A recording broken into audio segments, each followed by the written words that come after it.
Друзья, приветствуем вас на YouTube-канале Гагауз Медиа. Это проект «Единомышленники», и здесь, как вы знаете, мы ведем дискуссии по самым разным вопросам, которые обсуждаются в нашем обществе.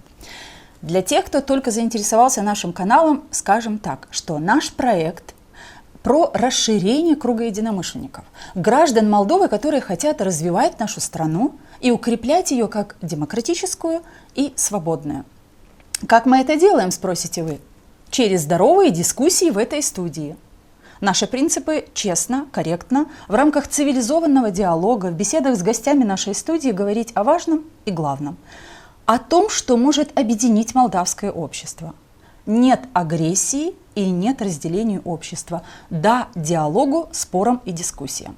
Вы такого же мнения? Но, друзья, тогда вы наш единомышленник. Подпишитесь на Гагауз Медиа, ставьте лайки нашим выпускам. Ну а сегодня мы будем говорить о главных событиях автономии и их юридических последствиях. Ну о предвыборной Молдове, естественно, тоже поговорим.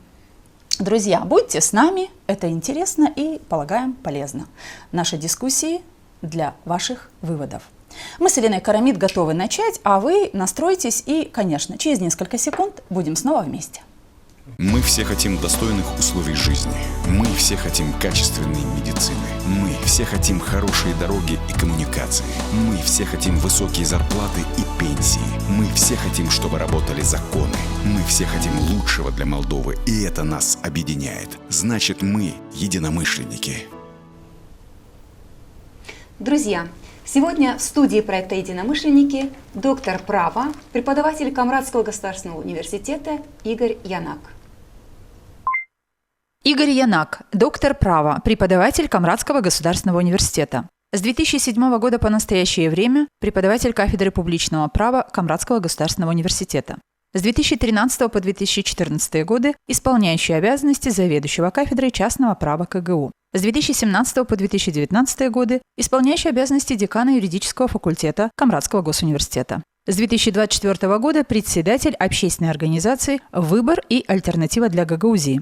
Образование. С 2008 по 2013 годы докторантура в Институте истории, государства и права, Академия наук Молдовы. С 2002 по 2007 год и с 2007 по 2008 год лицензиат и магистр права в Камрадском государственном университете. Здравствуйте, добро пожаловать в нашу студию. Добрый день, спасибо за приглашение. Вы буквально несколько недель назад были в нашей студии, мы с вами беседовали о ситуации в Гагаузе, беседовали о ситуации в стране, и сегодня мы продолжим нашу беседу, опять же будем говорить о том, что же происходит в нашей маленькой Молдове, что беспокоит нас, граждан автономии и страны в целом, но сегодня мы будем говорить с вами как с человеком, который имеет новый статус. Вы подали документы в Центральную избирательную комиссию и желаете участвовать как независимый кандидат в выборах в парламент Республики Молдова.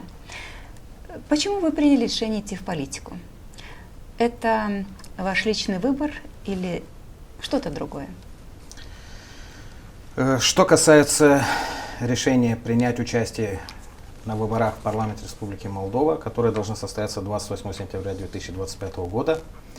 Это и мое личное решение, и, конечно же, это решение нашей общественной организации «Выбор и альтернатива для Гагаузии». Для того, чтобы участвовать в принятии важных решений на высоком уровне, есть необходимость участвовать непосредственно в высшем представительном органе, это парламент Республики Молдова. Конечно же, как внесистемный политик или человек, мы участвуем в принятии важных решений для развития общества, для развития того же самого государства. Я как педагог участвую в образовательной политике, но тем не менее, если мы хотим иметь дело с качественными законами, если мы хотим иметь дело с качеством правовой жизни, то там должны быть в том числе юристы, которые знают, что такое не просто закон, а что такое правовой закон, который отличается от неправового закона. Игорь, но проще же пойти от какой-то партии, разве нет?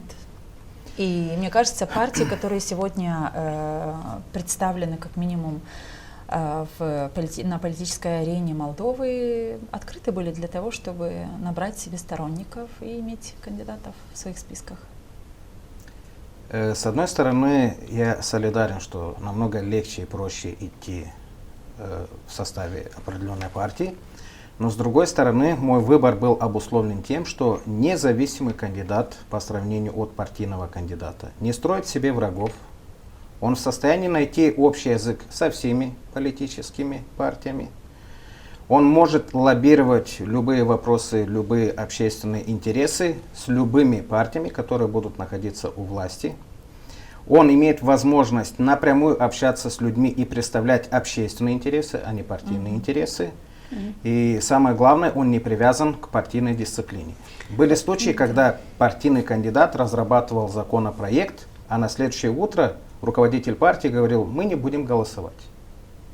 Но, вы знаете, здесь тоже интересный такой вот нюанс. Мы уже неоднократно в Народном собрании Гагаузии были свидетелями, когда независимые кандидаты потом становились зависимыми. Не говорят ли, что и у вас это какой-то ход? Сегодня вы независимы, а если завтра в парламенте, вдруг вы окажетесь где-то в поддержке каких-то партий? Конечно же, у меня намного больше друзей, но есть и товарищи, в кавычках, да, которые больше друзей в разных партиях? Или? Нет, у меня большая степень друзей вообще по жизни. Но есть и своеобразные, так скажем, доброжелатели, которые, да, на самом деле говорят о том, что якобы, если я пройду независимым, да, могу присоединиться к какой-либо партии. Но я хочу подчеркнуть, что не обязательно быть партийным депутатом для того, чтобы воплощать в жизнь определенные идеи. У меня нет 25 вопросов. Я готов воплотить в жизнь 3 важных вопроса, но при этом обеспечить определенные, так скажем, важные интересы. К примеру, даже если уменьшить драконовские штрафы, которые закреплены в Уголовном кодексе, в Кодексе о правонарушениях, мы сможем сохранить в каждой семье определенный бюджет. И почувствует каждая семья, если мы снизим драконовские штрафы. О чем вы говорите, чтобы люди понимали, о каких драконовских штрафах? На сегодняшний день есть штрафы 100-150 тысяч лей в Уголовном кодексе. Есть в Кодексе о правонарушениях 25 тысяч лей. Если мы сегодня вместо 25 тысяч лей установим 5 тысяч лей штраф, мы определенной семье сохраним 20 тысяч лей в кармане. Это за какие нарушения? Давайте определимся так. Как бы обидно ни было, ни один депутат парламента Республики Молдова мне по сегодняшний день не смог объяснить, какая арифметика существует при установлении штрафов. 5 минимальных зарплат, 3 средних заработных плат и так далее. И у меня такое ощущение, что если кому-то приснилась какая-то цифра, они, естественно, устанавливают, да, его в качестве штрафа. Во всех нормальных странах штрафы устанавливаются, исходя из привязанности либо к минимальной зарплате, либо к средней зарплате. Сегодня минимальная заработная плата в Республике Молдова 5500. Согласен, там, где незначительное правонарушение, может быть 5000 лей. Там, где более серьезные, 10. Там, где серьезное правонарушение, 15 тысяч лей. Человек, который имеет определенный разум и хочет понять, он поймет, даже если ему установят штраф 5000 лей. Тот, который нарушает, разлагает дисциплину, имеет девиантно отклоняющееся поведение, если он не хочет понимать, даже если будут миллионы лей штраф, он все равно не поймет. Он не поймет, я не поняла вашу аналогию с тем, что если понизить штрафы, то можно пополнить серьезно бюджет. Не пополнить бюджет, сохранить семейный бюджет, семей. Вы говорите. Бюджет семей. Бюджет семей можно сохранять за счет того, что у нас будет много преступников, меньше штрафов? Нет, я сейчас приведу самый простой пример.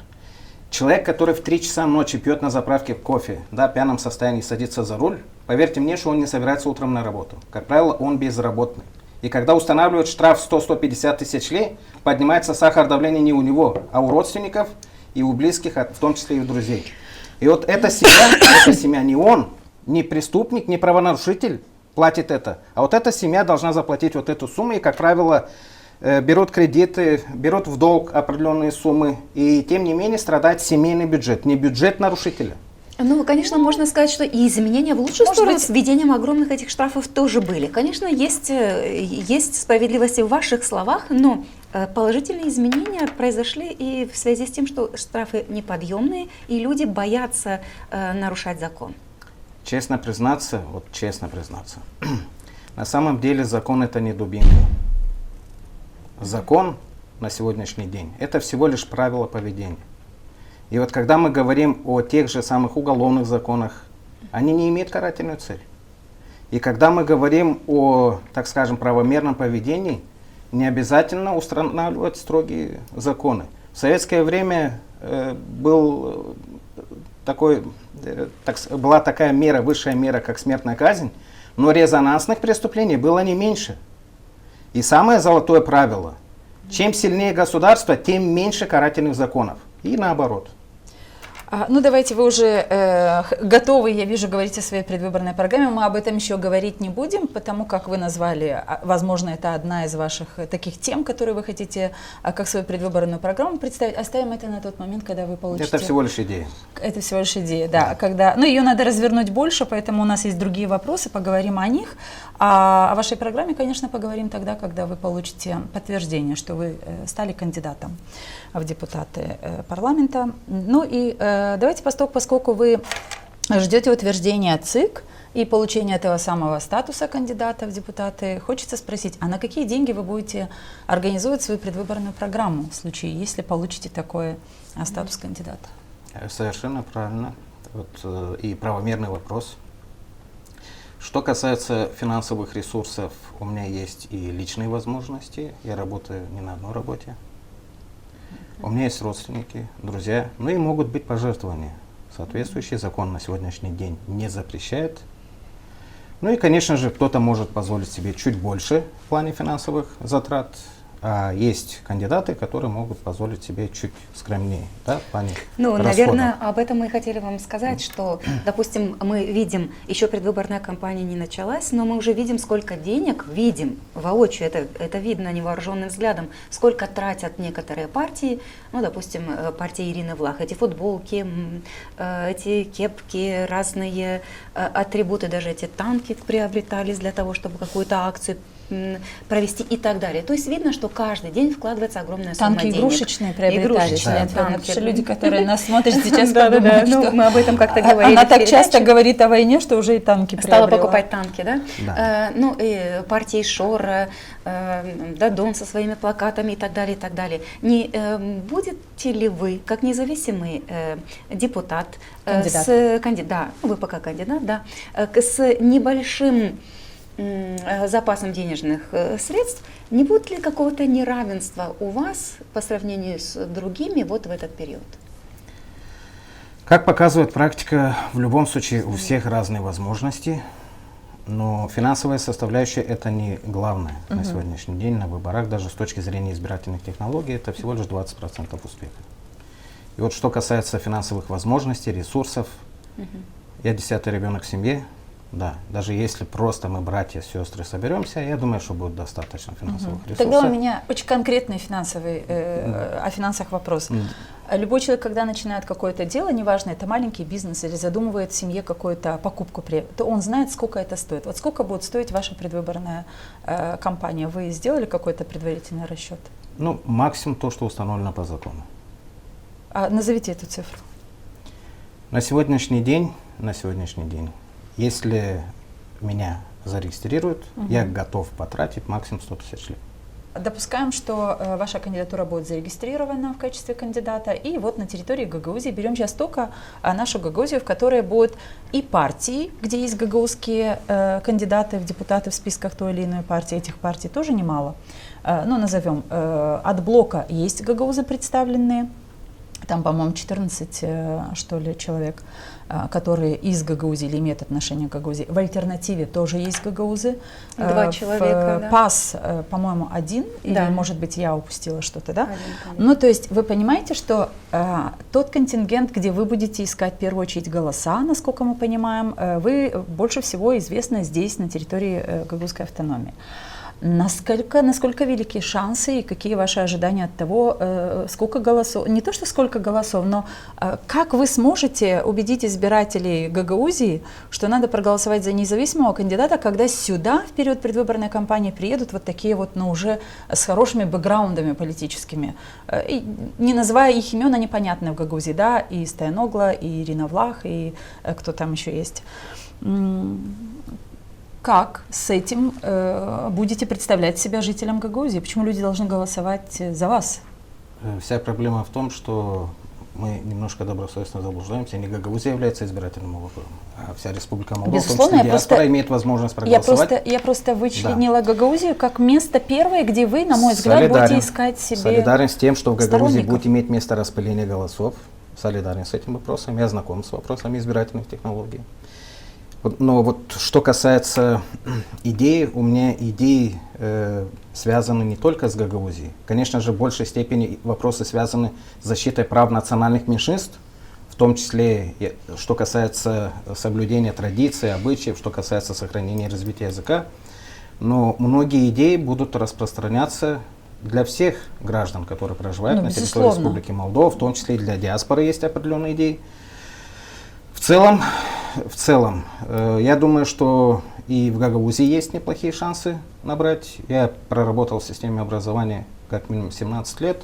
За это время, я думаю, что более 10 тысяч студентов, да, Игорь, чтобы вы имели понимали правильно, возможность. мы желаем вам успехов, и мы, наверное, я с правильно Леной Федоровной понимаю, но- солидарны в том, что независимые депутаты, может быть, как говорят многие люди, в частности, в кругу моего общения, многие говорят, что уже не хочется голосовать ни за какую партию, потому что настолько все себя дискредитировали. Хочется видеть новых людей. Вот буквально вчера я общалась с нашими общими знакомыми, которые говорят о том, что невозможно голосовать за вот этот блок, хотя у меня там есть 2 человека, которые мне очень симпатичны, но собрать вот это вот или там, но это уже хочется новых лиц. И вот как раз такие кандидаты, которые, не только пошли независимым, есть, конечно, и в партиях много новых кандидатов, возможно. То есть выбор у граждан Молдовы перед этими парламентскими выборами очень ответственный, потому что, да, многие понимают, что это судьбоносное решение будет для нашей страны 28 сентября, в первую очередь потому, что речь пойдет и о курсе страны, в том числе, да, это европейский, либо продолжится ли европейский курс, вот так хотела бы сказать. И второе, что люди хотят какого-то обновления, а если посмотреть на партии, то обновление практически не представлено. Поэтому, может быть, независимые кандидаты, это будет то самое предложение, которое жители, граждане могут и поддержать. Почему нет? Потому что если мы смотрим на опросы, мы видим, что очень много еще не определившихся людей. Это как раз те люди, которые устали от выборов, разочаровались, в первую очередь в политиках, партиях. И, конечно, если пойдут люди на выборы, а пойти нужно, мы об этом всегда говорим, что гражданский долг каждого из нас делать выбор свой личный за ту страну, в которой мы живем. И мы очень надеемся на то, что вот такие дискуссии на нашей площадке в том числе помогут людям разобраться, кто с чем идет, кто с какими вопросами, с какими обещаниями. Поэтому будем приглашать, возможно, еще не раз, но так. Давайте продолжим. Да. Мне кажется, что разочаровались не только избиратели в некоторых партиях, но члены партии друг в друге. И не партии, а блоков разочаровались друг в друге. Мы хотим сейчас обсудить с вами такую небольшую ситуацию, которая вот произошла буквально на днях.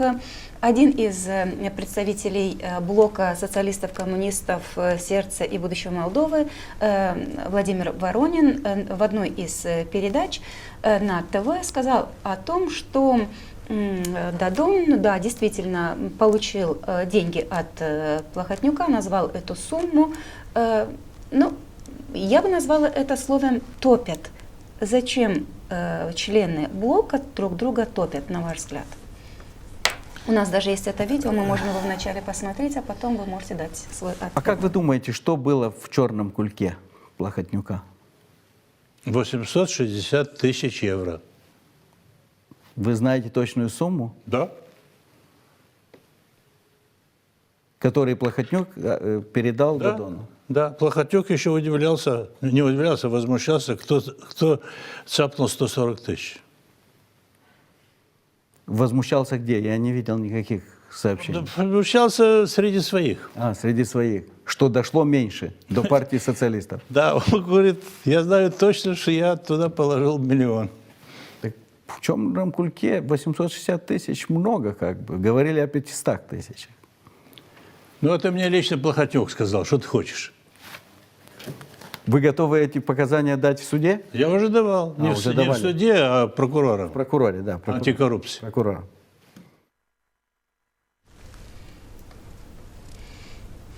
На второй день после этого выступления появились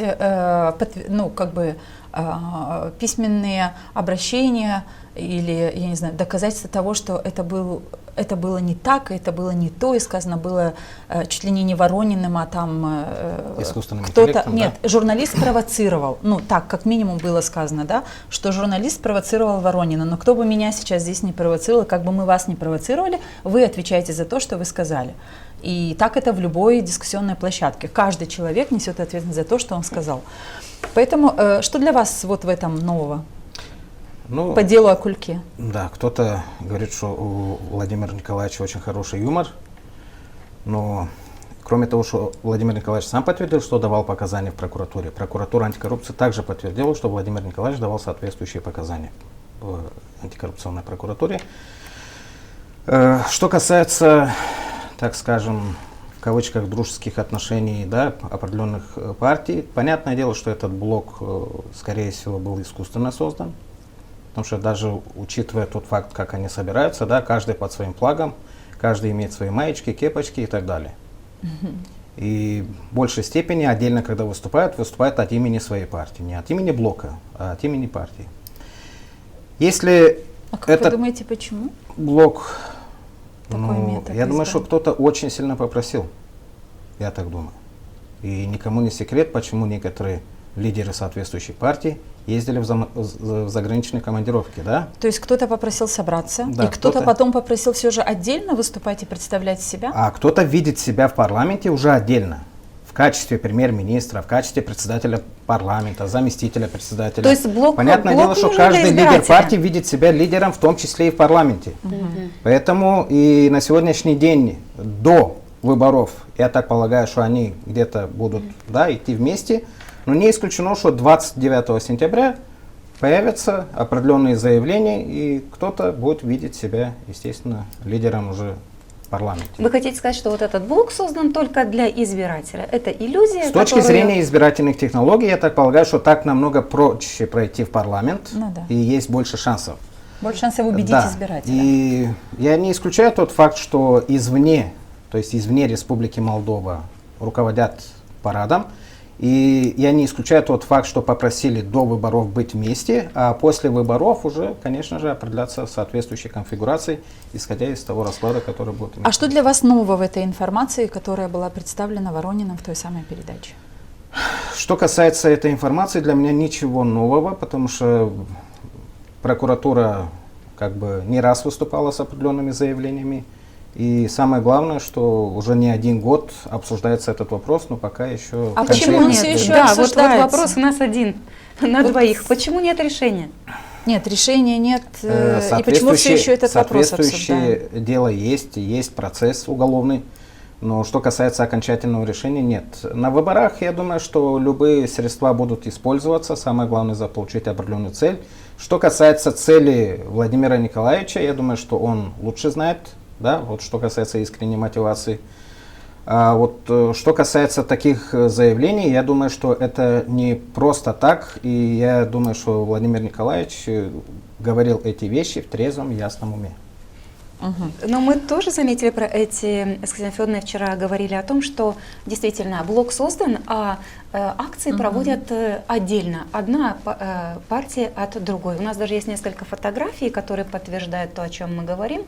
Это фотографии, где блок социалистов отдельно проводит свои акции, Инима Молдовия отдельно проводит свои акции. Посмотрите, я ставлю себя на место того избирателя, который был бы готов, скажем, проголосовать за этот блок. И каждый раз, то есть если я даже был бы готов голосовать за этот блок, то есть каждый раз я вижу, что вроде как блок есть, но вроде как его и нет. И то, что он есть и его нет, говорят вот одновременно, понимаете? То есть только что они заявили о том, что они блоком зарегистрировались, и тут они все действуют отдельно. Но когда я говорю отдельно, вот, допустим, мне бросилось в глаза сейчас, эту фотографию мы не подготовили для этого эфира, но она есть в интернете, вы, наверное, тоже ее видели. Да. В первую очередь вы видели, наверное, потому что это касается города Чедерлунги, там состоялась такая встреча избирателей с представителями этого блока. И в зале Чедерлунского дома культуры огромную часть занимали белые кепочки с сердечком. Даже сидели раздельно. И раздельно сидели, да. Представители одной партии, и раздельно сидели представители Но другой я партии. хочу о другом сказать, что если в том зале представители с белыми кепочками, с сердечком занимали больше места, в красных майках и в красных кепочках, по-моему, это социалисты, они занимали чуть меньше, то Тарлева там было не найти. Будущее Молдовы. То есть создан какой-то блок, в котором есть две силы, но про коммунистов вообще молчим. Может быть, я не знаю, в этом зале их вообще не было видно.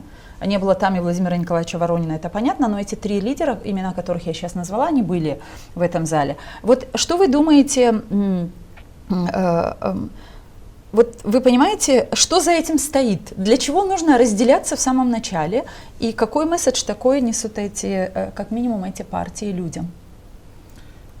Я так думаю, что общих каких-либо целей нет. Каждый лидер партии видит себя лидером, в том числе и в парламенте.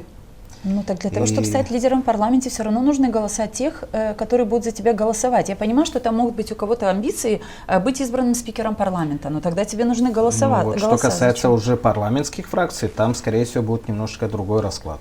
И не исключено, что представители определенной партии будут присоединены к другим, так скажем, представителям, в том числе исходя из определенных интересов, которые, может быть, даже и противоречат определенным партийным, уставным целям и идеям. На сегодняшний день, к сожалению, в Республике Молдова, что касается парламентаризма, есть очень много вопросов, тем более, что касается высокого уровня общения. И в условиях отсутствия высокого уровня общения мы наблюдаем разные картины, в том числе связанные с перемещением, передвижением и так далее. С одной стороны, до выборов люди согласны с тем, что разочаровались, потому что до выборов говорят одно, а как только попадают в парламент, предпринимают определенные, так скажем, действия, исходя из узкокорпоративных партийных интересов. В том числе. Солидарен с той позицией, что тот блок, который создан искусственно, долго, естественно, не просуществует в парламенте. В любом случае, там, пускай будет до утверждения соответствующих мандатов.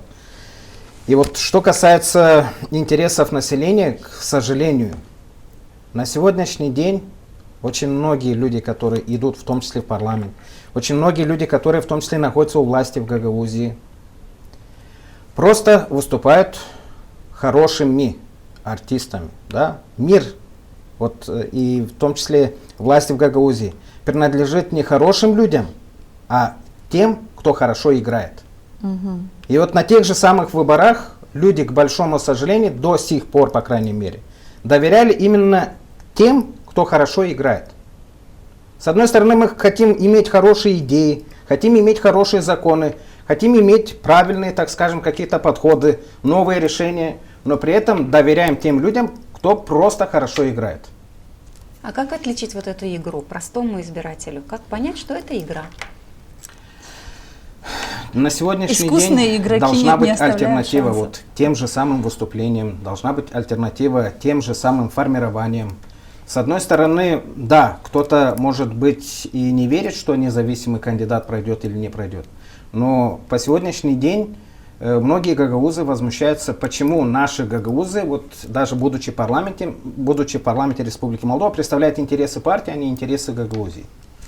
За всю историю гагаузской автономии, я думаю, что, по крайней мере, мне не помнится, чтобы кто-то изъявил желание пойти независимым кандидатом в депутаты парламента Республики Молдова. Может, и были желающие, но не помню. Мне кажется, был такой. Что касается самой идеи, я думаю, что все-таки, даже если вот на сегодняшний день разобрать ситуацию, да, вот, которая имеется у нас в Гагаузии, во власть должны идти в том числе люди, которые переживают за государственность, не только за свои личные интересы. У нас немало... Ну, вообще не должны, наверное, за свои личные интересы, а в первую очередь за Ну, государство. это Только вся такие проблема- люди вот должны вся быть проблема в том, интересны. что многие Давайте переживают не за личные идеализировать, интересы. давайте не идеализировать, потому что всегда в политике будут люди, которые будут говорить и о партийных интересах, прошу прощения, но потому что партия создана для того, чтобы представлять свои интересы. Поэтому я хотела бы, чтобы мы тут не уходили совсем в то, что только не личные интересы. Есть интересы партии, и они четко прописаны прописаны в каких-то партийных там уставах и так дальше. И люди, которые от этой партии попадают в парламент, безусловно, что есть там партийная дисциплина и так дальше, и так дальше. Люди, которые идут независимыми кандидатами, безусловно, что, возможно, проще представить то, что вы хотите сделать для этого общества, но сложнее перешагнуть тот барьер, который нужно перешагнуть для того, чтобы стать депутатом. И второй момент, на мой взгляд.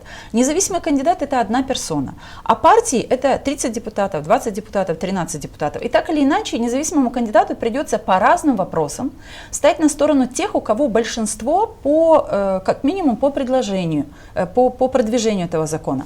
А если уж вы будете инициатором какого-то закона, вам нужно абсолютно со всеми партиями общаться, потому что в ваших интересах этот закон продвигать. И мы с Леной Федоровной в прошлом, проработав в 6-м созыве депутатского корпуса, очень хорошо знаем, что такое наш закон, 4 автора, либо 3 автора, но нам нужно было получить согласие большинства депутатского корпуса для того, чтобы этот документ, который мы вроде как честно разработали его, мы хотим, чтобы дети в школах получали питание, но если не проголосуют 23 депутата, это невозможно.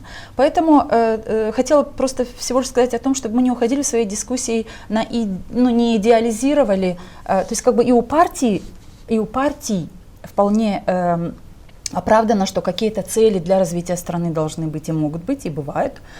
Другое дело, что вот это шарлатанство, которое появляется потом, когда они получают мандаты, они не приходят больше в те села, где они собирают. Допустим, я не буду сейчас называть имени, чтобы не делать антирекламу, но хочу этого человека пригласить сюда в студию. Депутат, который приходил в одно село, в другое село, и по истечению 4 лет ни разу не был в этом селе. Но он приходил и говорил о том, что проголосуйте за эту партию, мы вам чего-то там сделаем. И ни разу не появился в этом населенном пункте.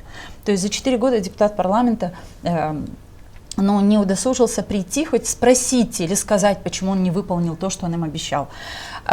Мы с этими вещами будем сталкиваться. Я хочу вернуть нас, может быть, чуть-чуть вот к такому вопросу. Партии гагаузские, мы говорим о партиях и говорим о независимых кандидатах. А в Гагаузии были попытки создать гагаузские партии, и мы знаем, что они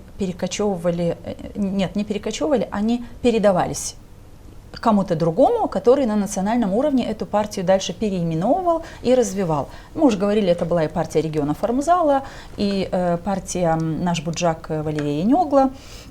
Но как вы, как юрист, который точно знаете, анализируете ситуацию, как вы относитесь к тому, что партия Николая Додогла, которая была одна из последних созданных партий в Гагаузии, не получила возможности участвовать в этих парламентских выборах? Что касается юридических аспектов, в связи с чем их не допустили, я все нюансы не знаю. Я только знаю из заявлений, что вовремя не смогли зарегистрировать партию, вовремя не смогли открыть счет, и, соответственно, агентство публичных услуг не смогло своевременно эти все документы оформить, зарегистрировать и, естественно, не были допущены по этой причине, потому что не своевременно были соблюдены соответствующие процедурные моменты.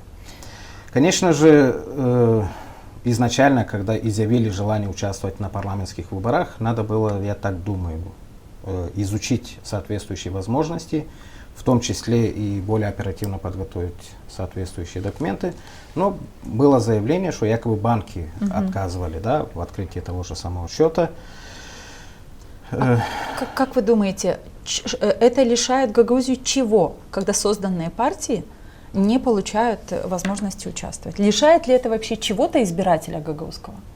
На сегодняшний день, когда мы говорим о парламентских выборах, то не только гагаузские партии могут участвовать на выборах парламентских, могут участвовать и другие партии, республиканские, допустим.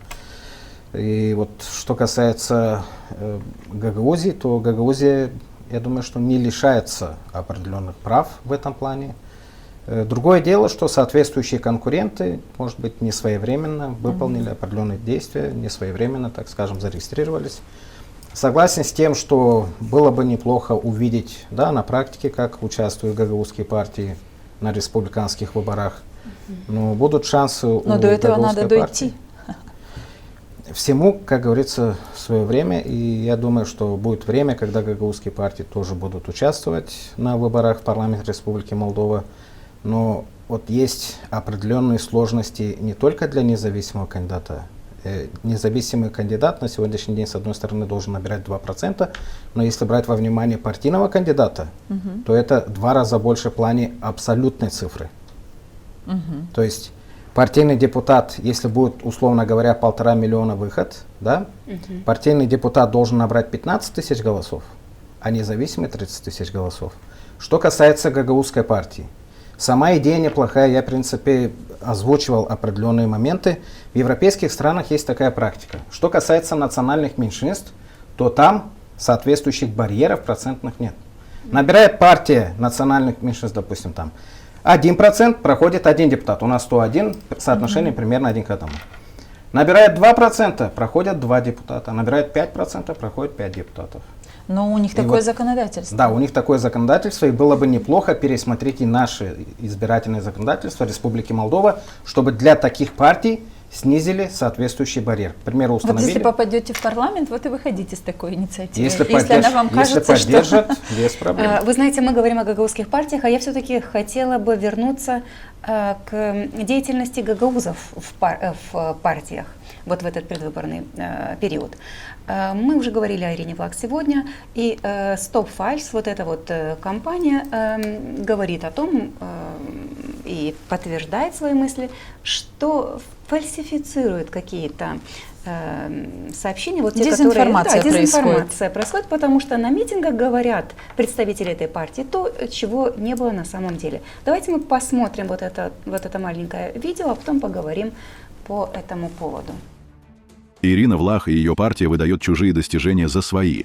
Вот 3 фейка, высказанные одним из лидеров партии «Сердце Молдовы» Олеся Танасогла всего за несколько секунд. Команда Ирины Влах, работая в Гагаузии, создала целую систему социальных пособий. Каждая молодая мама получает дополнительно сухие молочные смеси. В реальности программа по обеспечению сухой молочной смесью детей первого года жизни была прекращена в 2022 году решением комиссии при исполнительном комитете Гагаузии. Тогда руководила исполкомом именно Ирина Влах. Уже 7 лет в Гагаузии кормят детей бесплатно в детских садах. Все дети в школах Гагаузии питаются бесплатно. Ни Ирина Влах, ни исполком не имеют отношения к внедрению программы питания детей в автономии. Разработали законопроект депутаты Народного собрания «Автономии» Елена Карамид и Екатерина Жекова. Более того, в мае 2021 года исполком под руководством Влах отказывался выделить средства на питание учеников во втором полугодии. В Гагаузии существует еще один фонд для помощи в дорогостоящих операциях. Фонд для помощи в дорогостоящих операциях действительно действует в Гагаузии. Но тут снова ни Ирина Влах, ни исполком не причастны. Законопроект разработал депутат Александр Тарнавский. Заявление о социальных достижениях – это попытка присвоить чужую работу перед выборами. Проверяйте источники. Не позволяйте фейкам формировать ваше мнение. Да, и мы, наверное, обратимся с тем, что, друзья, проверяйте всегда источники, но и для тех, кто формировал этот блок Stop Files, нужно сказать, что же касается детских садов, то это действительно питание в детских садах бесплатное, да, Елена Федоровна? Это как раз была инициатива исполнительного комитета, и ничего, а все остальное абсолютная правда. Вот это утрированное представление своих заслуг через работу других людей. То есть, в общем-то, господину Тарнавскому принадлежит, как мы уже тут не раз говорили, наверное, около 90% всех законов, которые сегодня действуют на территории Гагаузии, приняты за последние 12 лет. Об этом говорим. А мне бы хотелось сказать, избиратель, вот у меня в руках книжечка, которую раздали в каждый дом в Гагаузии после того, как завершился 8-летний мандат. Вот 2 срока была Башкана, Ирина Влах, и вот раздали такую очень толстую книжечку жителям Гагаузии. И вот в этой книжечке, я думаю, что нужно поделить не на 2, как обычно делят, когда отделяют правду от лжи, то здесь, наверное, нужно поделить на 4, а может быть и на 5. Потому что на каждой страничке есть информация, где говорится о том, что это сделано в Гагаузии благодаря Ирине Влах, но многие законы сегодня действуют не благодаря Ирине Влах, а вопреки. Многим она ставила заслон даже после того, как эти законы становились законами и действовали на территории нашей автономии. А партия «Инима Молдовы» сегодня говорит о том, что вот дайте нам возможность, мы придем и мы охватим этой помощью, поддержкой, питания детей в школах всех. Но уже такая инициатива есть, и с 1 сентября школьники с 5 по 9 класс в целом по Молдове тоже будут охвачены этой системой поддержки населения. То есть все это говорит о том, что многие партии, которые сейчас баллотируются, используют самые разные методы для того, чтобы найти, получить доверие. Но очень часто за этим не скрывается, нет той основы, которая могла бы дать возможность этим партиям действительно не только заявлять, но и быть такими, какими они себя хотят показать избирателям. В общем, к чему мы это? Мы это о дезинформации. И как вы считаете, роль дезинформации вот в этот предвыборный период, насколько Гагаузия готова к тому, чтобы различать или интересоваться и обличать политиков в том, что есть дезинформация? И у меня вообще складывается впечатление, что людям все равно, кто что говорит. Работают какие-то другие принципы доверия к политикам. Знаю, пришли, раздали газеты, или мы уже знаем, что имел место быть электоральный подкуп. Будут ли люди вообще слушать и анализировать то, что говорят политики, насколько это чревато, когда они это не делают, и насколько это важно слушать, слышать, проверять, перепроверять? К сожалению, да. Не только на этих выборах, но и на других использовались грязные избирательные технологии, в том числе и такой инструмент, как дезинформация.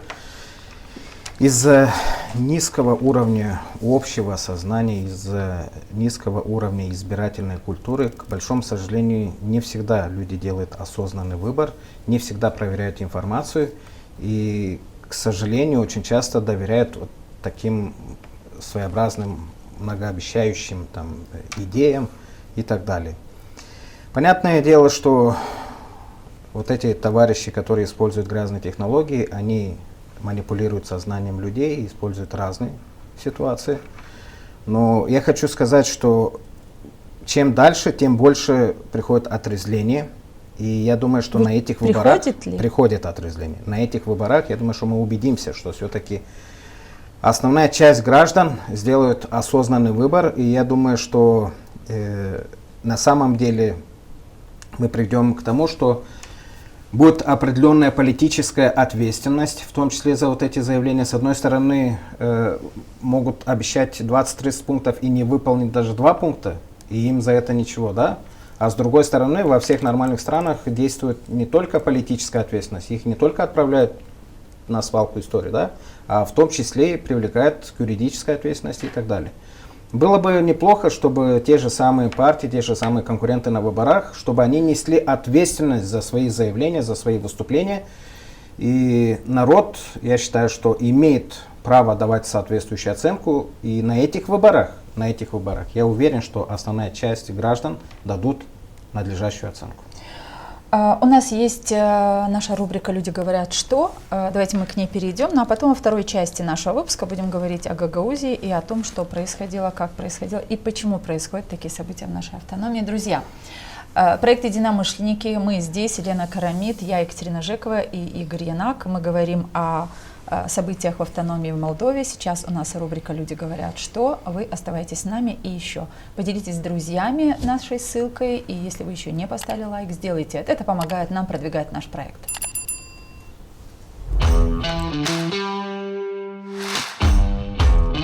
Люди говорят, что...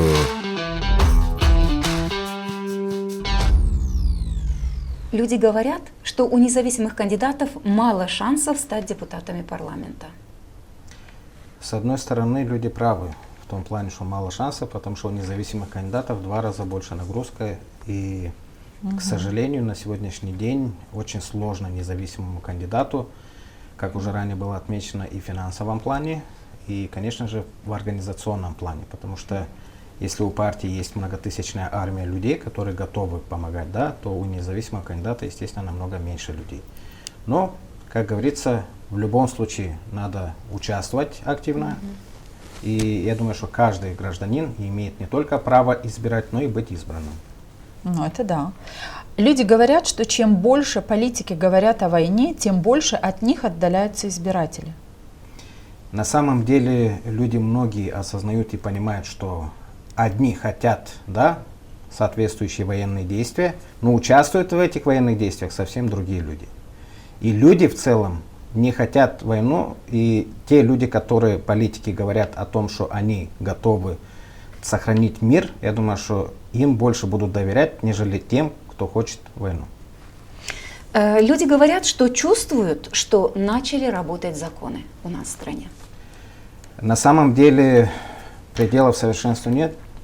Есть проблемы в Республике Молдова, но очень многие граждане, и особенно молодежь, осознают, что многие страны даже завидуют Республике Молдова. Завидуют. Завидуют, да.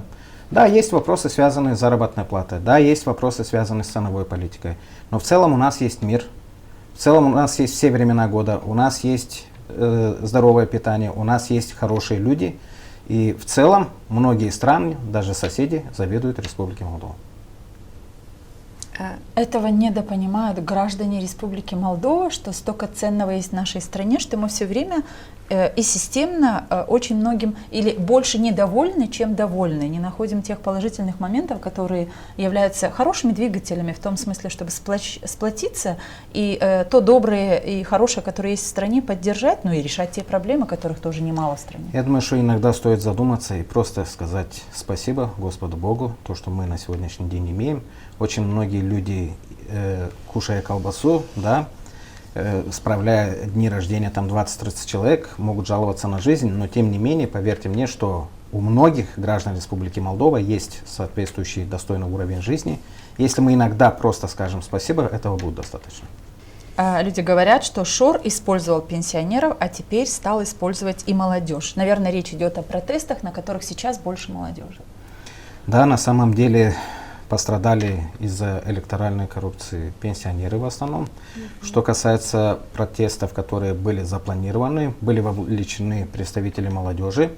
И не всем объяснили, что даже если они будут зарабатывать $100 в день, штрафы составляют как минимум $300 в день.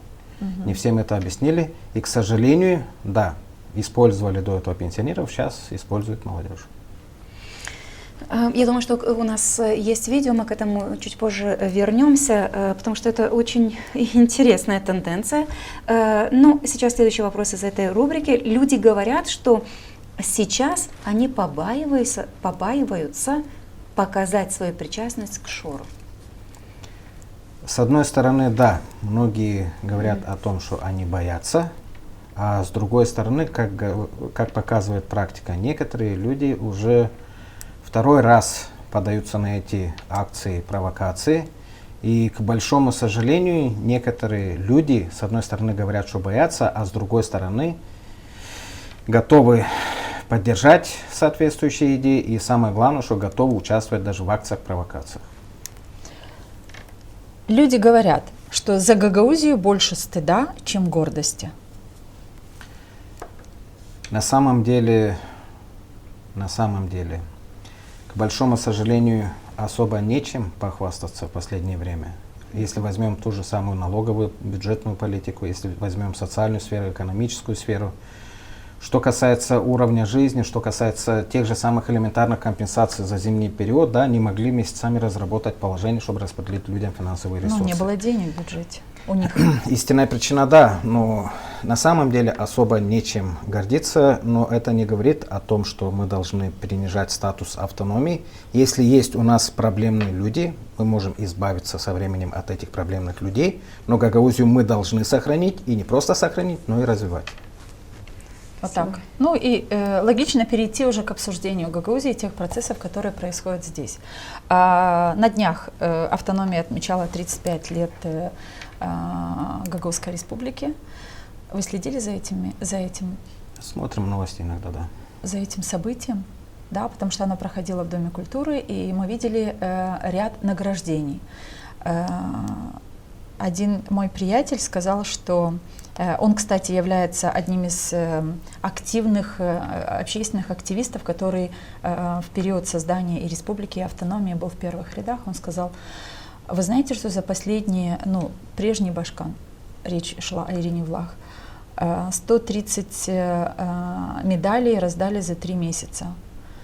И говорит, вам ни о чем не говорит эта цифра? Я говорю, ну, как бы настолько часто делали это, что я не знаю, эта цифра, это много или мало, или как к этому относиться? Говорит, это ужасно, потому что ценность этих медалей и этих наград, но просто уничтожено. Теперь уже люди будут ждать, не дай бог, мне пригласят меня для вручения медали либо награды, я вынужден буду отказаться, потому что после того, кому они вручают эти медали и награды, становится неудобно за то, что эта награда вообще имеет место быть. И хотим мы говорить, конечно, о этом вручении. Как вы вообще на это все смотрите, как житель автономии? Что происходит? Как руководство автономии относится вот так вот к наградам, которые являются определенной ценностью для автономии? То, что в Гагаузии появляются новые орденоносцы, да, мы это замечаем, и практически каждую неделю это делается. С одной стороны, для них, может быть, это хорошо, для них. А вот что касается в целом ситуации, то я думаю, что это нездоровая ситуация. Да, мы можем раздавать те же самые ордена и медали, но на самом деле общественным деятелям, педагогам, спортсменам, ученым, врачам, тем же самым полицейским и так далее. Что касается этих орденов и медалей, один из юристов Гагаузии, Владимир Чимпаеш, он спросил, а есть ли специальное положение, кому можно, да, давать эти ордена и медали? Оказывается, судя по всей этой сложившейся ситуации, нет конкретного положения, нет соответствующей нормативной базы, которая позволяет вот так налево-направо раздавать эти медали. И скажу честно, простыми словами, это нездоровая ситуация. Это нездоровая ситуация. Вот посмотрите, когда друг другу раздают медали. Да, друг другу. Как отреагировали на это, какие комментарии пишут люди? То есть после того, как орден Гагаузии был вручен Михаилу Влах на мероприятии 19 августа, некоторые жители Гагаузии стали писать, что награждение его и еще некоторых людей превратило орден в железки на веревочке. Другие стали, как вы говорите, искать положение награждения, чтобы опротестовать, даже была такая мысль, чтобы опротестовать решение исполкома о награждении этих людей. То есть мы дошли до того, что жители уже стали высказывать свое недовольство тем, что делают власти, каким образом раздаривают ордена и медали. Самое интересное, что я не могу найти сейчас, но был пост и Федора Терзи, человека, который точно, ну, все его знают, да, человека, Активист, который стоял да. у истоков, общественный активист, Гагаус Халкы, Миллет Санджисы, и он тоже выражал свое недовольство тем, как происходит, что происходит в день 19 августа. И вручение этих медалей в том числе. А почему так происходит? То есть как вы как юрист это определяете? То есть человек исполняет обязанности башкана. Я сейчас говорю об Илье Узун. Кстати, тут мы должны сказать нашим зрителям, что мы с Еленой Кармит приглашали господина Узун в нашу передачу, и не раз. Последний раз это случилось вчера, вот перед этим выпуском. Мы думали, что мы будем беседовать с ним, но мы получили отказ. Поэтому этих людей в нашей студии нет. Дмитрия Константинова мы все еще ждем. Он на наши телефоны не отвечает, он знает наш телефон.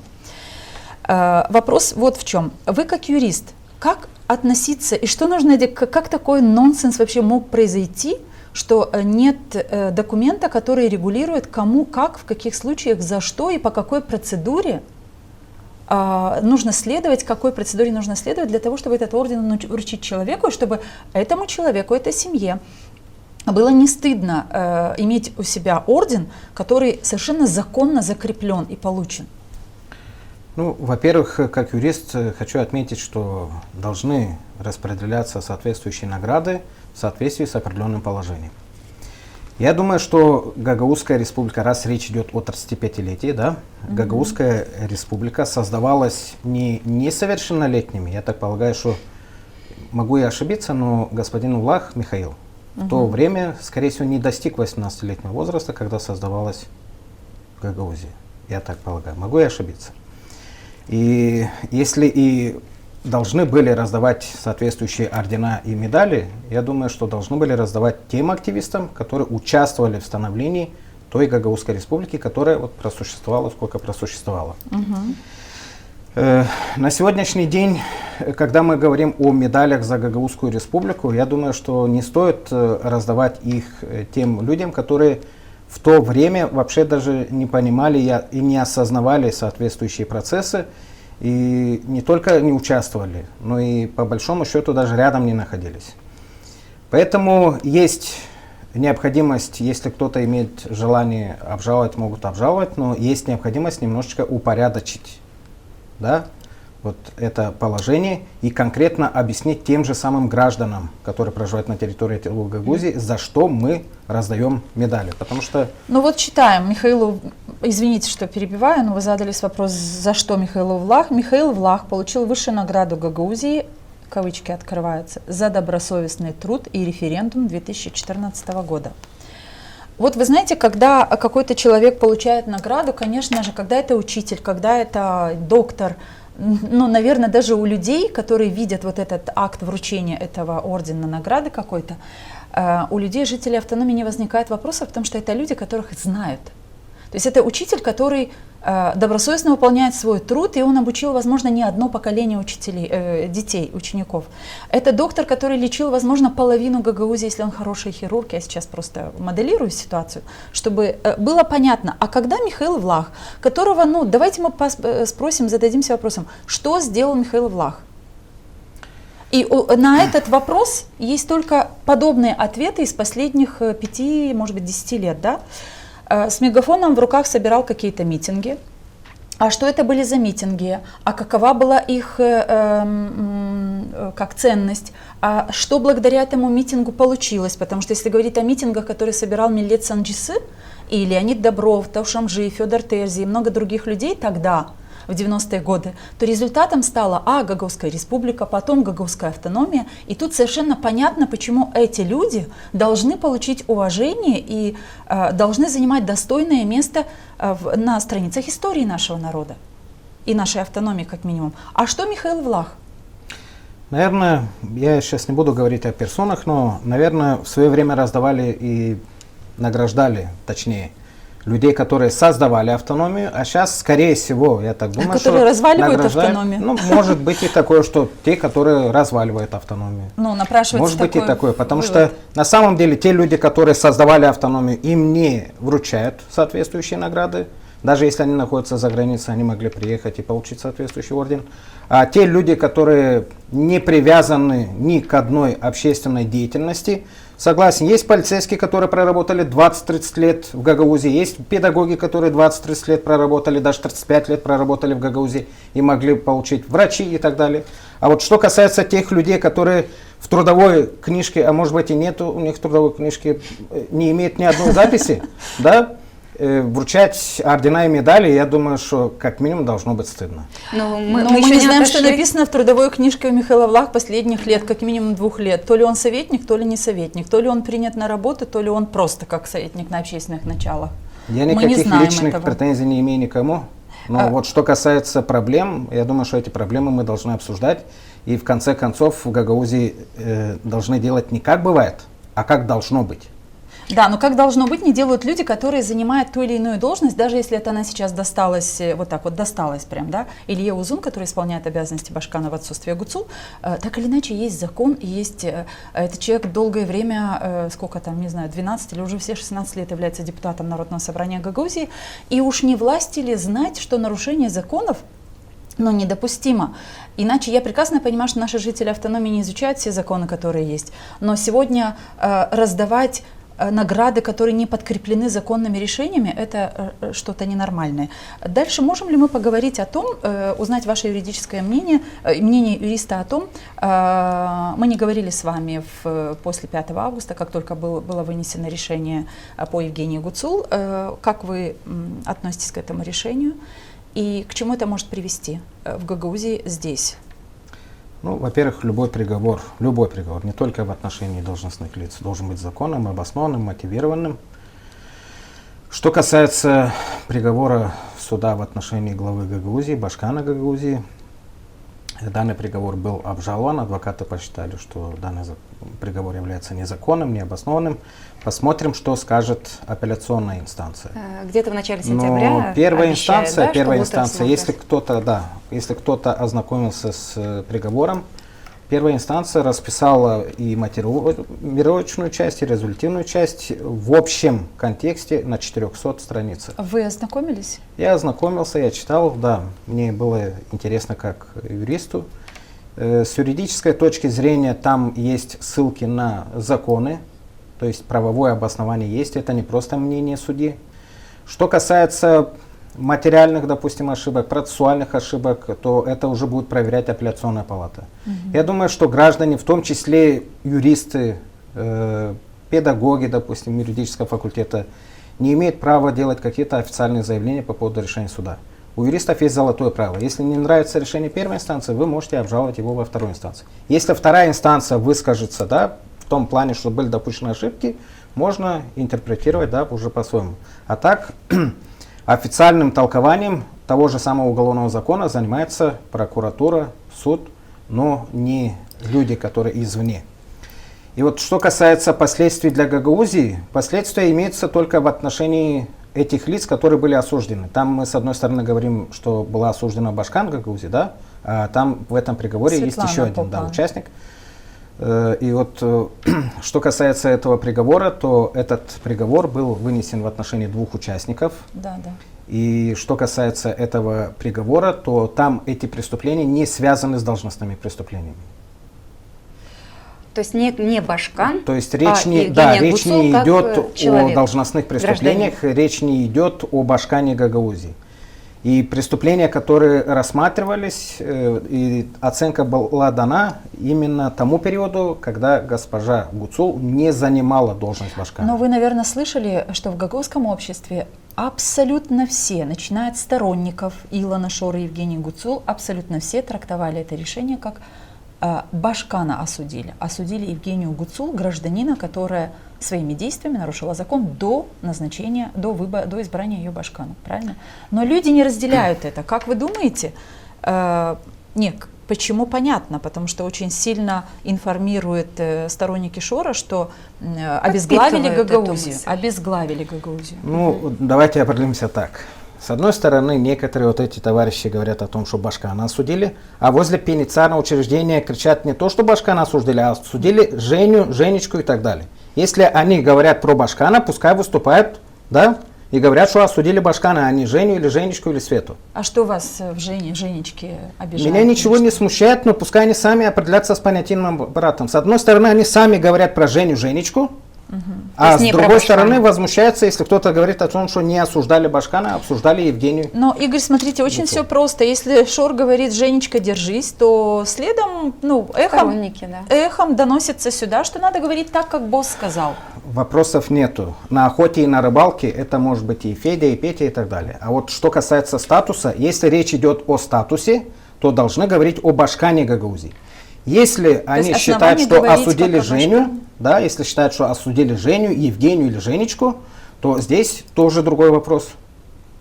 То есть пускай сначала сами определятся, кого осудили, а потом уже делают соответствующие замечания. У нас есть одно видео, один из сторонников Шора, симпатизант, или как его можем назвать, активист, он тоже высказался по поводу приговора Гуцул.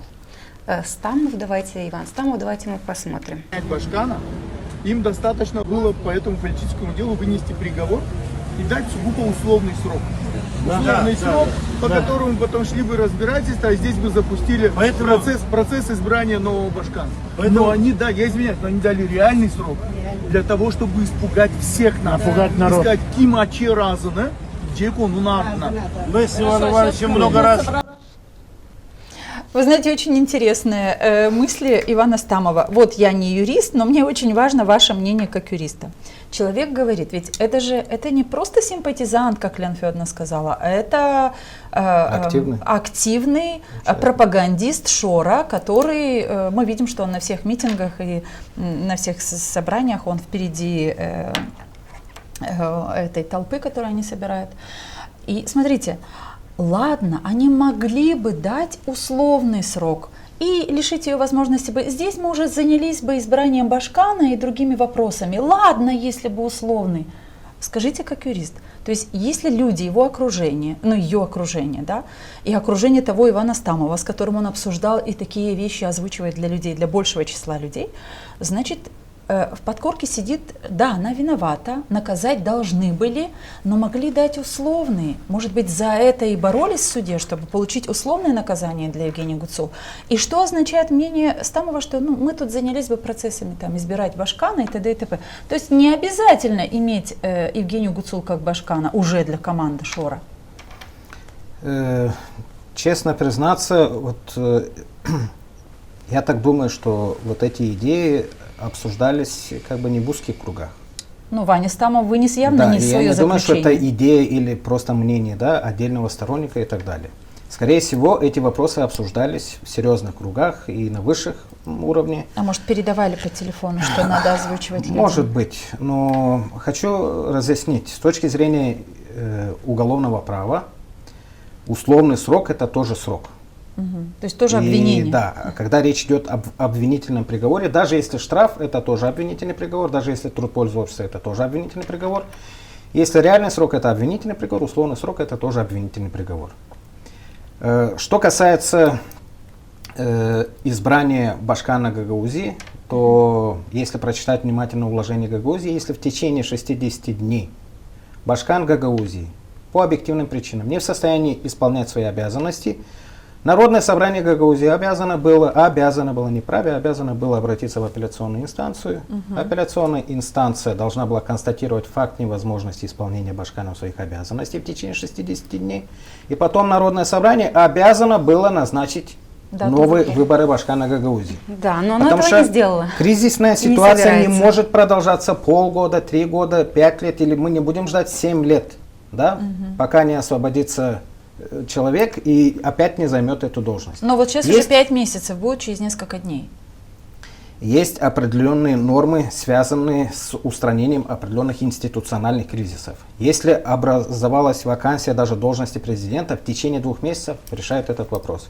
Если есть вопросы, связанные с парламентом Республики Молдова, распустили там, либо истек срок, в течение 3 месяцев решают этот вопрос. То есть дается короткий срок для того, чтобы не было вопросов в плане дееспособности соответствующих органов власти. И дается этот маленький срок, чтобы обеспечить легитимность власти, всеобщее признание. Потому что получается, даже в Гагаузии человек, который получил, допустим, там условно, скажем, 200 голосов, да, в определенном населенном пункте, сегодня возглавляет, да, институт главы автономии.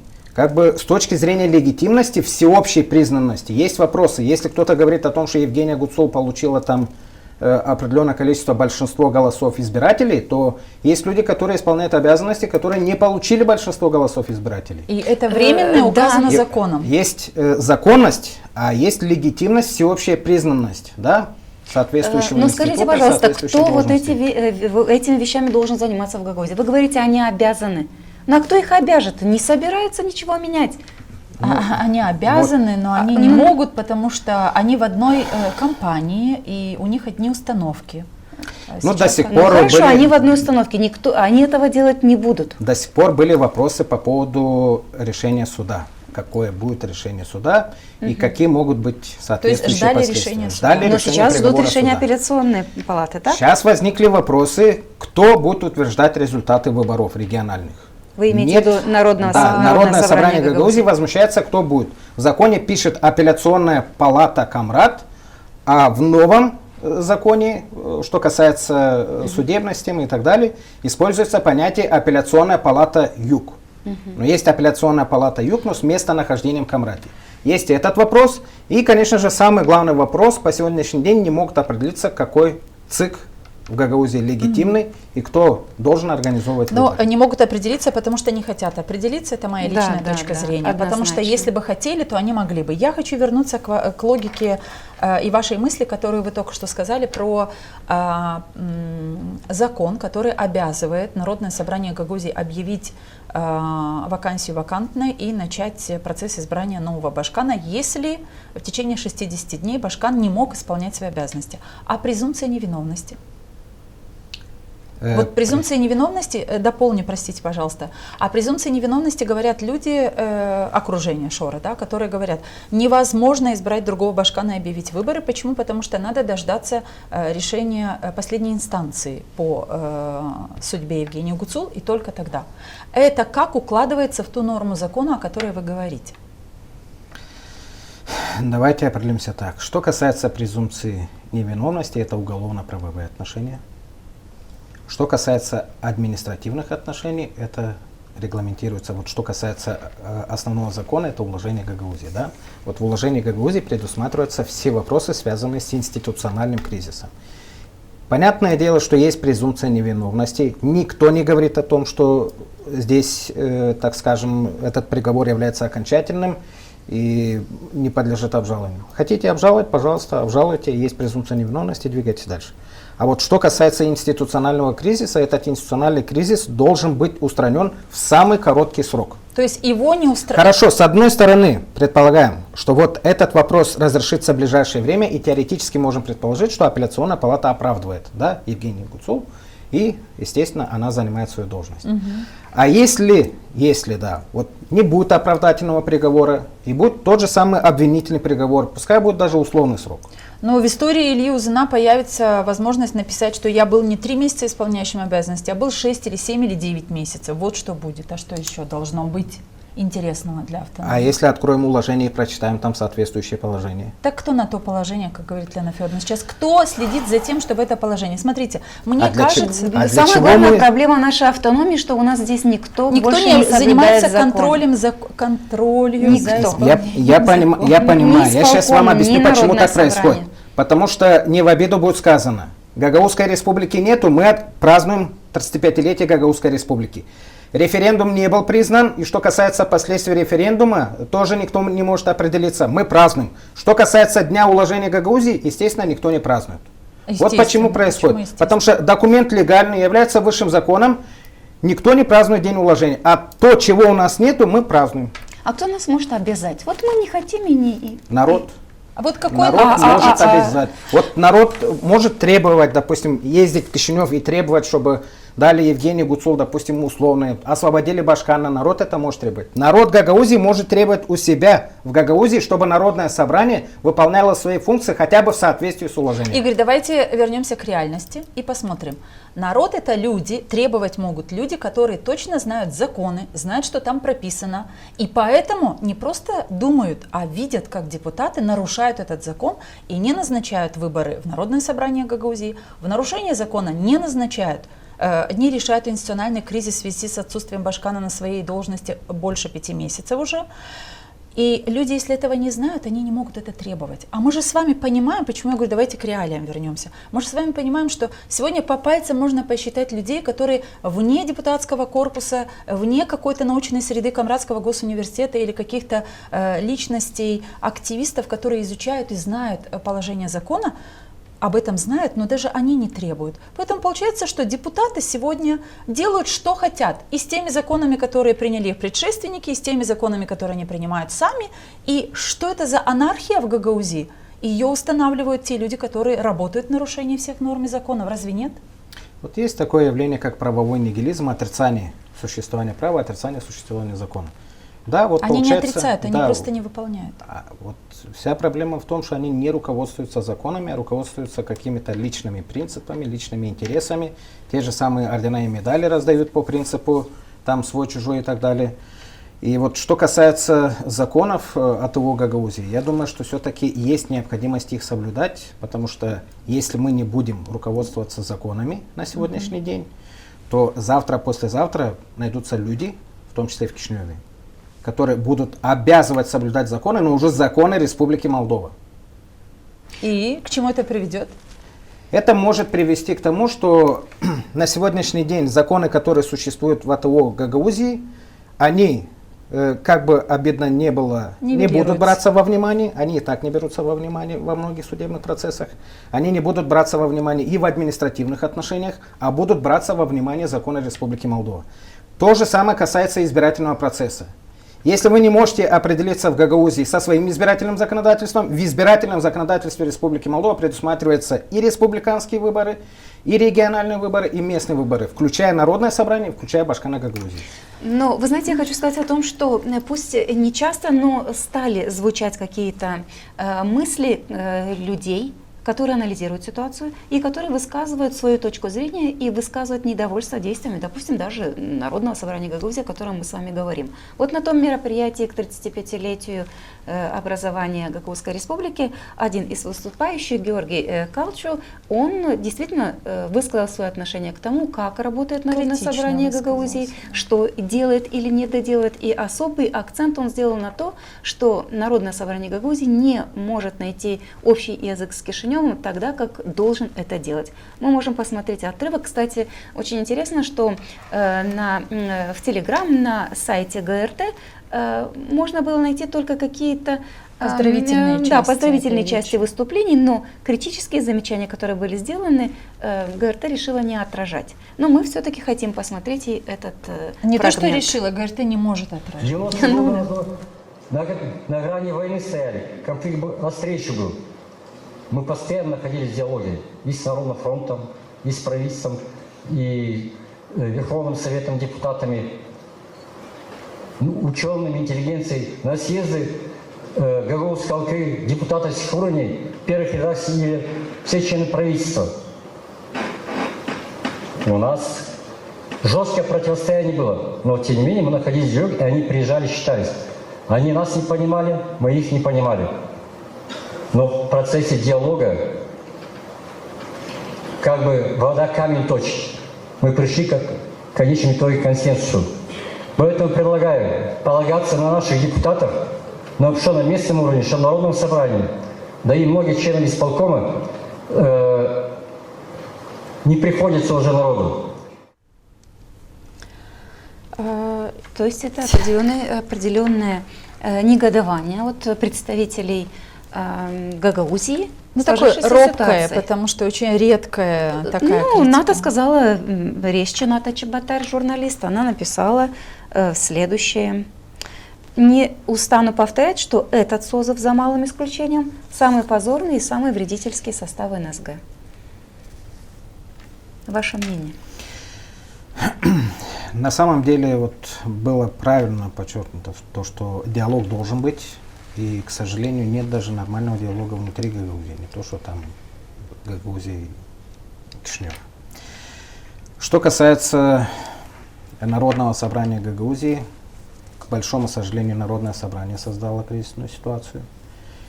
Ликвидировали ЦИК не представители парламента, а представители Народного собрания.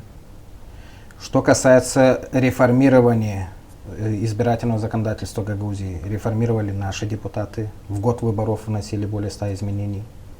И самое главное, что касается соблюдения всех этих положений, не соблюдают наши депутаты. Сами. Наши депутаты. То есть приняли закон, и его же не соблюдают. Они же не соблюдают. Они же вносили изменения в уложение Гагаузии по поводу вакансии должности Башкана Гагаузии. И по поводу даты проведения выборов. И по поводу даты проведения выборов установили конкретные нормы. И сами же не хотят соблюдать. Это говорит о том, что я, если честно, крайне не хочу это озвучивать. Это говорит о том, что все-таки представители Центральной избирательной комиссии Республики Молдова, не исключено, что, может быть, не в этом году, но на следующий год апробируют избирательное законодательство Республики Молдова в части организации региональных выборов. И даже если наши депутаты Народного собрания будут ходить по судам, суды будут брать во внимание республиканское законодательство, а не законодательство от Гагаузии. Игорь, смотрите, слушая сейчас вас и вот эти последние 5-10 минут, о чем мы тут говорим, получается, что вы говорите, у нас этого нет, а мы это празднуем. Вот это не признано, а мы это празднуем. А вот что у нас есть, мы то не... У нас есть законы, сами принимают и сами их не выполняют. То есть, что происходит? Есть ли еще та Гагаузия, которая создавалась? Есть ли еще шансы у этой Гагаузии отстоять свой статус? Потому что, когда в маленькой автономии сами законодатели нарушают самими же ими принятые законы, о какой законности в деятельности можно говорить? И как это может быть ориентиром для тех людей, жителей автономии? И как это может сподвигать людей, я не знаю, прославлять эту Гагаузию в конце концов, хотеть здесь жить, развиваться, хотеть избирать? Потому что уже жители автономии говорят, что никакого толку от депутатов нет. Мы очень много таких предложений получаем в наши личные сообщения. Вот задайте своим гостям вопрос, нужна ли вообще эта автономия. Мне очень не хочется задавать этот вопрос, потому что я точно знаю, для чего эта автономия создавалась.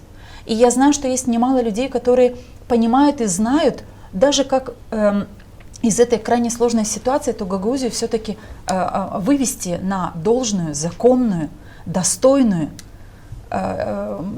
уровень жизни. Но очень робкие голоса тех, кто это понимает и знает, уступают тому, как это назвать, вот тем депутатам, которые с дикой уверенностью заявляют о том, о чем они не должны заявлять, потому что это нарушение закона.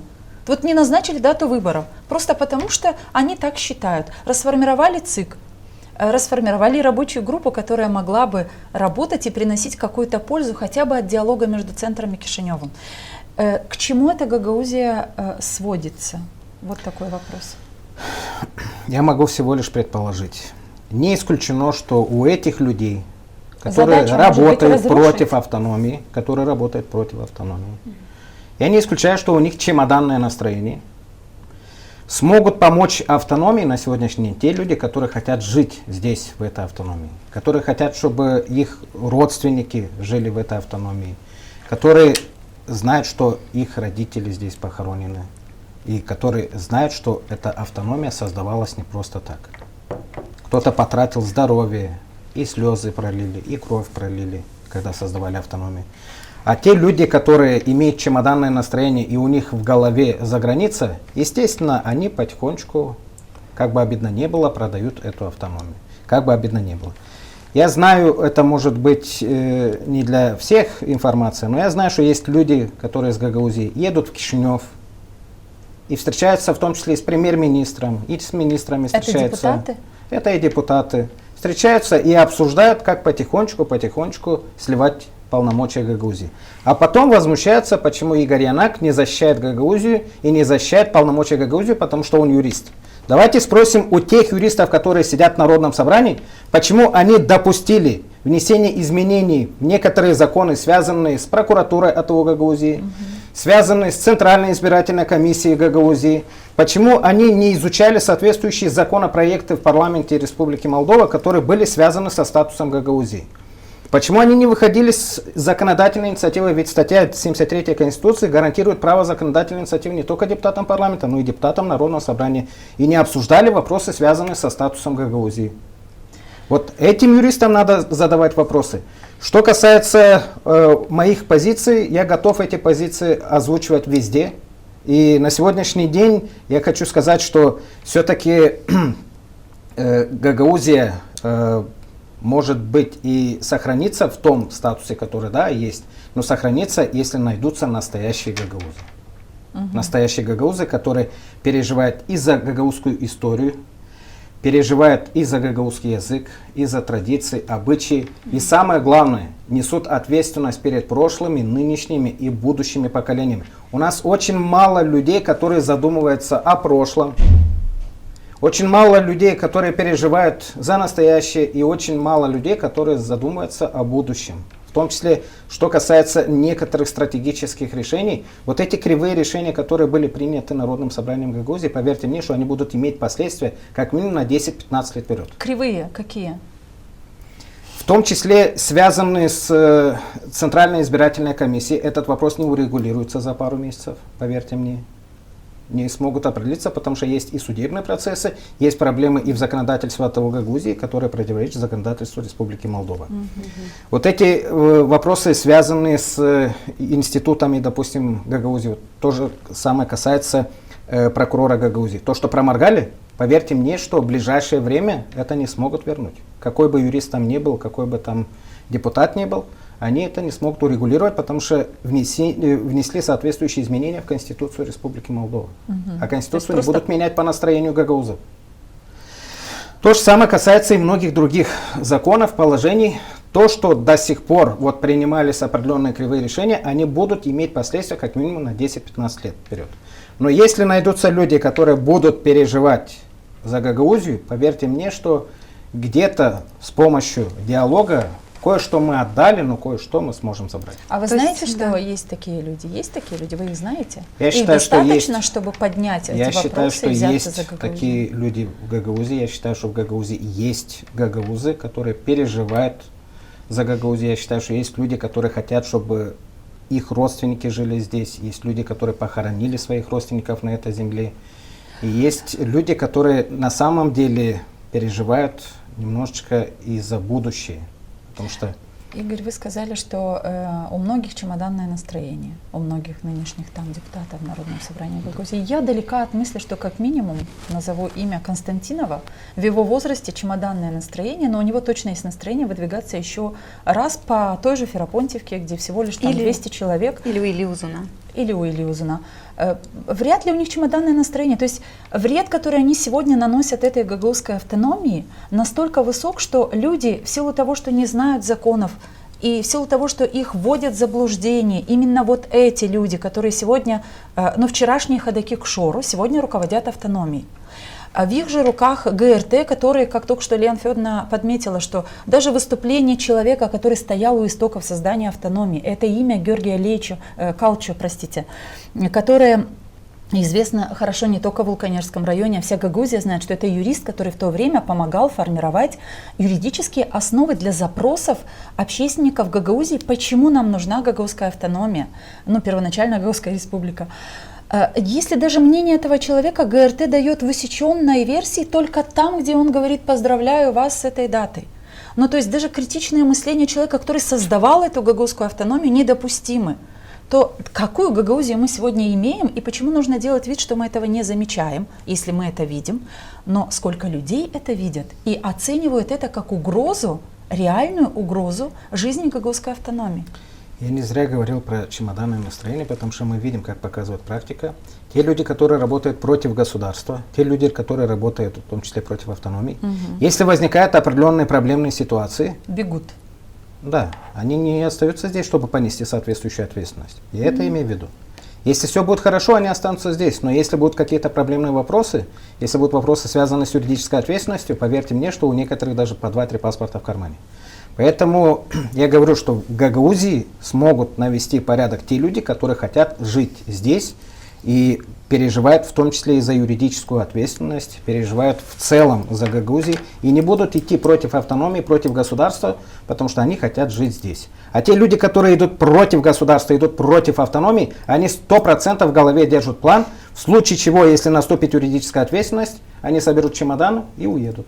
Вот вас и назовут человеком, который и нас, и вас, и еще таких думающих людей, назовут людьми, которые идут против Гагаузии, потому что мы критично относимся к тому, какая сегодня власть в автономии, что она делает. Согласна с этой мыслью. Сегодня очень мало людей в автономии, кто скажет, что вред этой автономии приносят Михаил Влах, Илья Узун или Константин. Екатерина Жекова. Но я хочу отметить, да, прошу, что очередь. перерываю, но в том числе и некоторым слушателям хочу обратиться.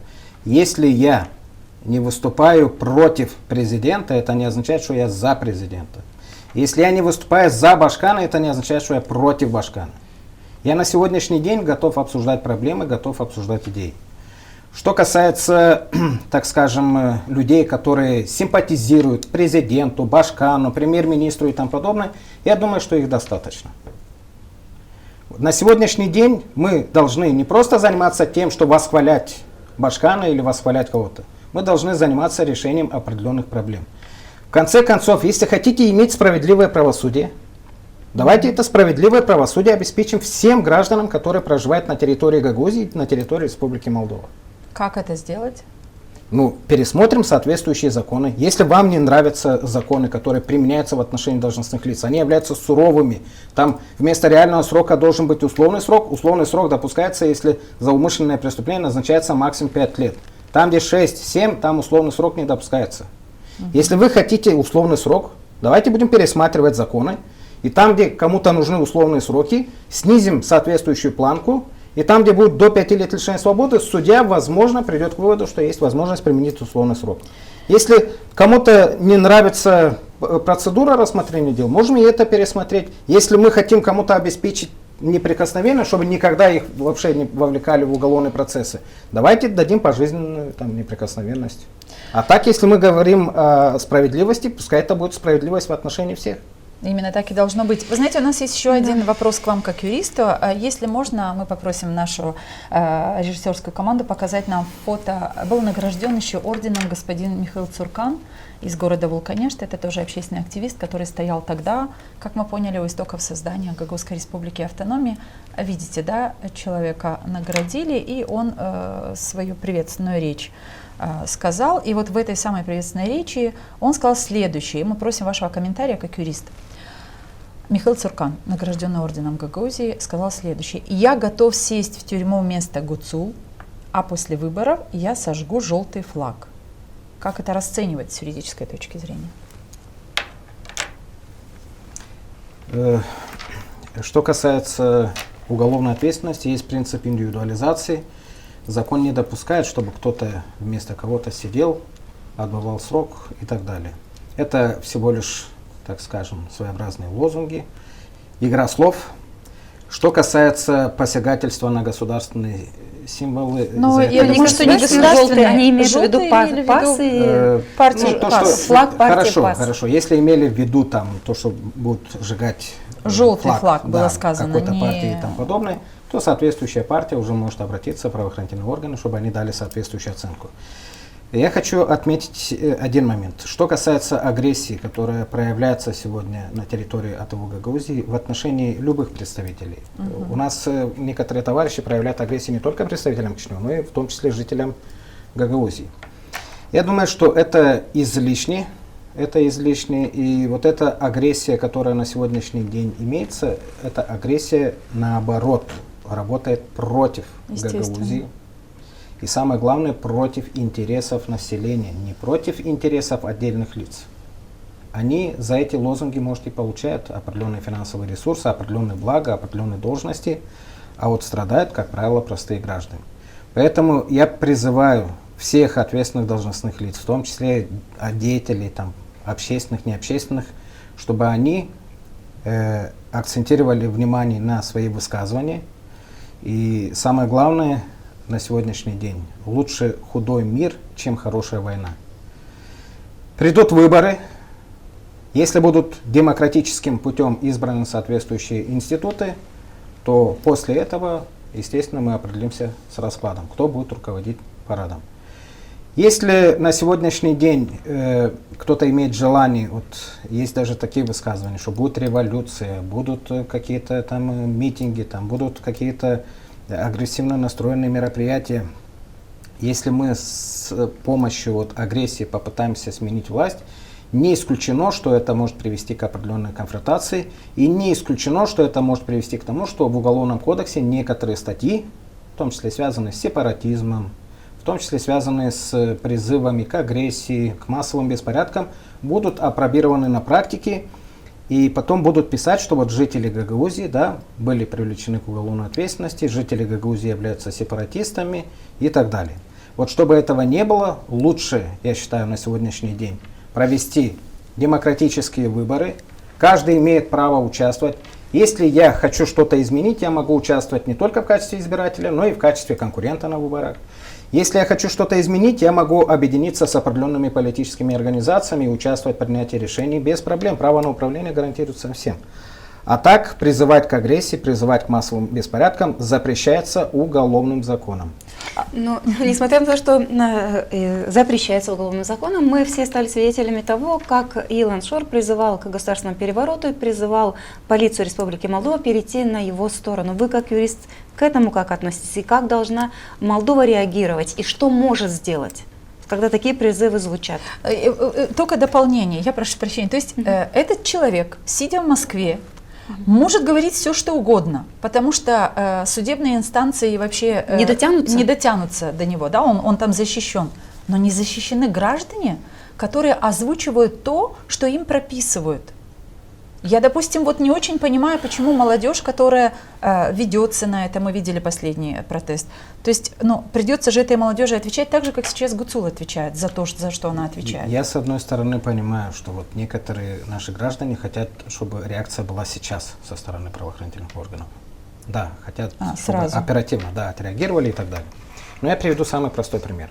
Вот до начала составления протоколов об электоральной коррупции, за полгода до этого я выступал на одной из передач, где речь шла об электоральной коррупции. Я предупредил граждан, что в кодексе о правонарушениях, в том числе в Уголовном кодексе, есть соответствующие изменения, связанные с электоральной коррупцией. И не исключено, что когда-то эти нормы будут апробированы. Не прошло полгода, начали составлять соответствующие протоколы. Я не думаю, что правоохранители, допустим, спят. Да? Не исключено, что собираются определенные материалы.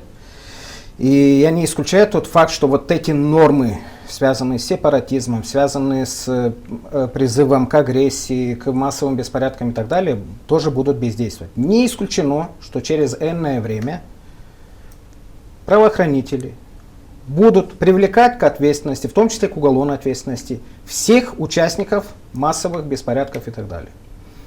Поэтому я говорю, на сегодняшний день нежелательно проявлять определенную агрессию. Есть определенные демократические принципы, определенные демократические нормы. Их надо придерживаться. Хотите организовать мирные митинги, собрания, пожалуйста, можете организовать хоть 10 тысяч, но это должно быть мирно, без какой-либо агрессии, без каких-либо призывов. Но если агрессию распространяют сами политики, мы же видим прекрасно, то есть, ну, мы слышим... Вот вся проблема в том, что хотят войну, хотят революцию, хотят агрессию одни, но участвуют в этом деле совсем другие люди. И страдают, как правило, эти люди, которые участвуют. Я же говорю, они, может быть, и зарабатывали по $100. В принципе, там в средствах массовой информации сказали, что им заплатили по 1000 лей. Да, но этим у нас даже ребятам. есть видеосюжет небольшой, где они рассказывают и говорят об этом. Да. Мы А вот штраф, минутки. оказывается, не 1000 лей, а 7500 лей. Вот. А вы откуда? Откуда вы? Вы с Гагаузии? Половина так, половина так. Где проживаешь? Город Камратуль. Сегодня из-за чего был задержан? Был на митинге возле парламента. С кем был? С 2 друзьями. Кто вам предложил Он. прийти в Кишинев? Он. Кто он? Руслан. Руслан. Как он вас нашел? Позвонил. Позвонил кому? Мне. И что предложил? Поехать в Кишинев на митинг за свою автономию. Угу. И что обещал за это? По 1000 лей. По 1000 лей. И что попросил? Постоять, поучаствовать в митинге, быть как массовка. Подойди сюда. Этот человек. Да. Как его зовут? Руслан.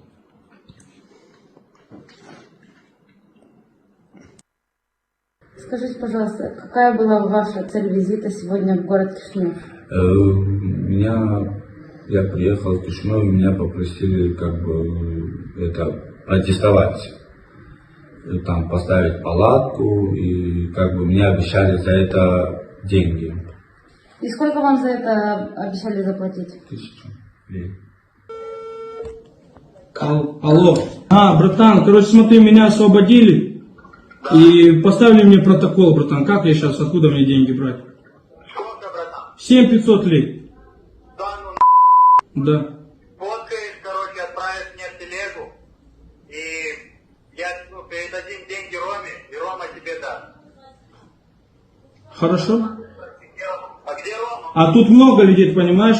Ты мне сказал, что я собирал много пацанов. Тут и мои друзья, и мои братья. Как мне с ними решать? Все протокола, братан, все протокола. Ну вот и простая арифметика. 1000 лей за протест, а 7500 лей штраф. И самое главное, министр внутренних дел предупредил, что за каждый день протеста будет составляться протокол, и протокол на сегодняшний день, как уже было сказано, если говорить о санкции, 7500 лей. Но почему молодежь выходит, им же обещали, что даже если будут штрафы, мы погасим эти штрафы, вы выходите, вы не бойтесь. Вы знаете, вот сейчас, когда мы смотрели с вами это видео, вот просто стыдно Стыдно от того, вот стыдно за эту Гагаузию нашу, что мы позволили Шору сделать то, что он делает. То, что участники его, сторонники его этих идей здесь, они по заслугам получат, только время еще не пришло. Они получат, и в истории будет написана вот эта вот их грязная помощь Шору в том, чтобы очернить гагаузскую автономию, которая, да, имела какие-то проблемы, жила какой-то жизнью, но вот так, как ее заморал Шор, еще такого не было в этой автономии. И сегодня, когда сначала он сказал людям: я вам дам халву, простите, да, и в эту обвертку этой халвы завернул свой аэропорт, красиво нарисованный на 3D каких-то там видеомонтажных делах. Затем там обещал 1000, или сколько он обещал детям, матерям, которые 1000 евро. родят, 1000 евро.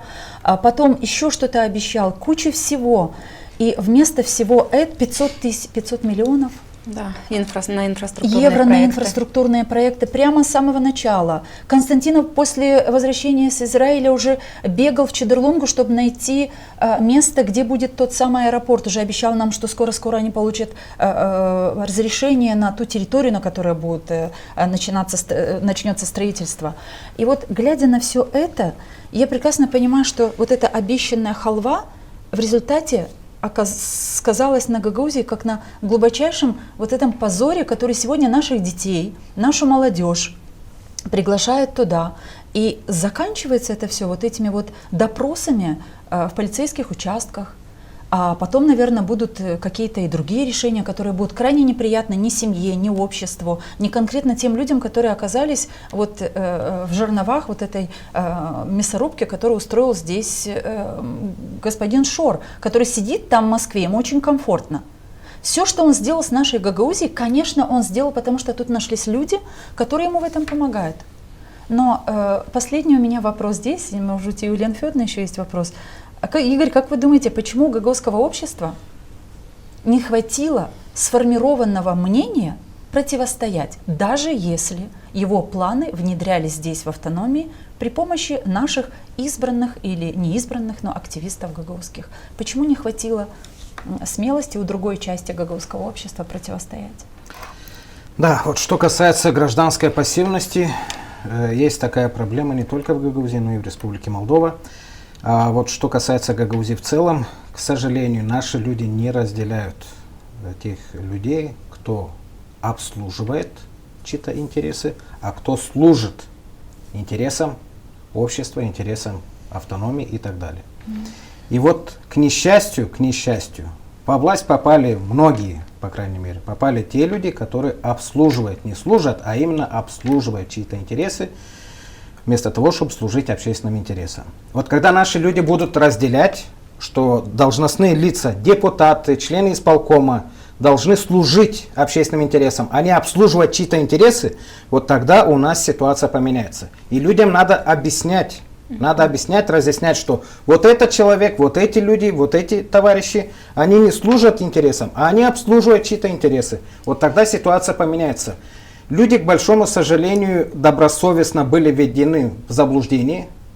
Некоторыми даже теми людьми, которые находятся у власти. И на сегодняшний день практически никто не объясняет, не разъясняет и так далее. Давайте определимся так. Я думаю, что отрезвление придет, и отрезвление потихонечку приходит. Между прочим, некоторые граждане уже сожалели то, что имели связи с этой организацией. Да. Некоторые сожалели, некоторые граждане будут осознавать в ближайшее время, что это не есть хорошо. И самое главное, очень многие граждане, я думаю, что будут осознавать, что Гагаузию определенные товарищи превратили в качестве бесплатного приложения для одной партии, для одной группировки. Давайте определимся так. Если Гагаузия это автономное территориальное образование, то мы рассматриваем Гагаузию как автономное территориальное образование, а не как бесплатное приложение определенной партии, определенной группировки. Если мы хотим сегодня выступать от имени Гагаузии, мы выступаем не от имени какой-то партии, не от имени группировки и не благодаря какому-то товарищу, а именно благодаря гагаузскому народу. И самое главное хочу подчеркнуть, носителем статуса автономии является народ. Гагаузии. Вот когда народ будет осознавать, что именно власть Гагаузии принадлежит им, а не Шору или там Шансу или там каким-то другим группировкам, то, естественно, ситуация поменяется. Спасибо, Игорь. Спасибо. Ну, на этом поблагодарим и вас, и поблагодарим наших зрителей, что все это время были с нами. Друзья, вот такой получилась сегодня дискуссия с Игорем Янак, доктор права, преподаватель Камрадского государственного университета, был нашим гостем. Ну а мы, я, Екатерина Жекова и Ирина Карамет, говорим вам до встречи у нас в эфире на Гагауз Медиа. Подписывайтесь, ставьте лайки и помогайте нам продвигать наш канал. Мы все хотим достойных условий жизни. Мы все хотим качественной медицины. Мы все хотим хорошие дороги и коммуникации. Мы все хотим высокие зарплаты и пенсии. Мы все хотим, чтобы работали законы. Мы все хотим лучшего для Молдовы, и это нас объединяет. Значит, мы единомышленники.